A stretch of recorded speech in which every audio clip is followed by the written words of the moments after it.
Hey everyone, it's Steven from KR Motorsports. So we actually got this car towed in last night from Illinois. From the outside it looks like your normal standard beat up Honda Beat, right? So as most of you already know, that we make the ECU Masters EMU standalone for the Beats, but this one's not your normal Beat. This one actually has an E07Z swap. So for those who aren't familiar, this is actually the factory Honda turbo motor for a later K car, and as you can see, he's got it all bolted up here, but nobody knows the wiring, myself included. So this is going to be a race to get this done in 2 weeks. So this is the original Beat harness. We thought about reusing this, but there's a lot of differences here. So, and I'll go over a couple differences here. Firstly, it's already coil unplugged. These are like Honda D17 style coil unplugs. So that's one. Secondly, the idle air control valve is way different than the Beat one. So the Beat idle air control valve is just a single wire. This one's got a stepper style 4-wire motor, so we've got to figure that out. That's going to be real interesting to do. Obviously this motor is not ITB like the Honda Beat. It's got your single plenum, so not a huge deal there. Obviously there's the little bitty turbo thing down there, so that's done.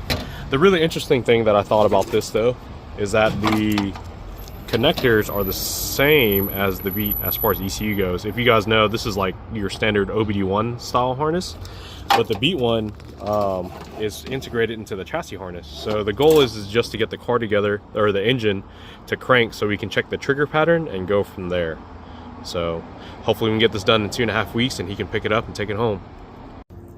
So here we are. It's been about 2 hours now. And I got this mapped out based off of like Google Translate and a couple pictures, but I don't know if this is accurate. So here's the problem. The problem is that in the Google Translate that I found, there's these two here that say that's none, but as you can see there's colors here, so I'm not really sure what they are. But right now that doesn't really matter. All we're trying to do right now is just power up the EMU and the engine harness is what we're trying to do, and we literally only want the crank position / cam position sensor, and then just figure out how we can get the car to crank. I'm sure I've mentioned this already, but the car's got to go on the lift so we can do the transmission harness so we have power to the starter and all that. But yeah, so we're making some decent progress. I just hope this is right. The problem is that we don't know what this engine actually came out of. I guess it comes out of a couple different cars. And the E07Z, I found out the hard way, is that there's actually a few different versions of them. But there's a few ECUs that I can tell that only have the OBD1 style connectors. There's a few that have this really weird connector I've never seen before. So I'm assuming that's for like a 2000s type model E07Z. So that's kind of where we're at.